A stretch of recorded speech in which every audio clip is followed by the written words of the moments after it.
So I come home from work today and find the latest video from TNP is this.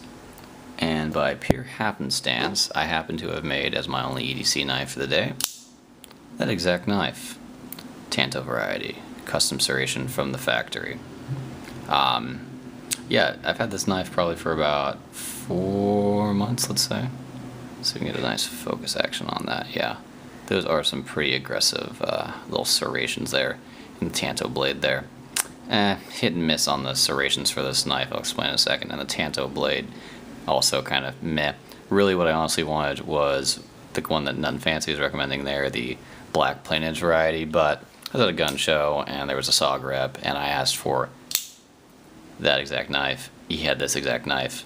He cut me a deal on it and I thought it was kind of cool, and as it is not something you see every day, probably not a bad idea just to go ahead and get it.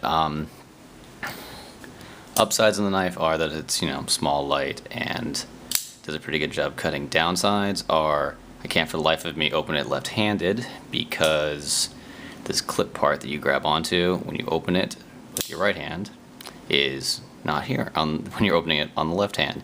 And as it does take a little bit of force to initially get the knife out and get it kind of over that point, yeah, you really need to kind of put some pressure on it. If for some reason you get a hang up, the serrations suck because your next move is, well, you're kind of pushing up, is to actually go right into the blade in order to get it up, which doesn't sound like something you'd think would happen, but it's happened to me. Admittedly, I was pretty new to the knife at the time and it hasn't happened since then, but something to be aware of. But yeah, it's not a bad little EDCer.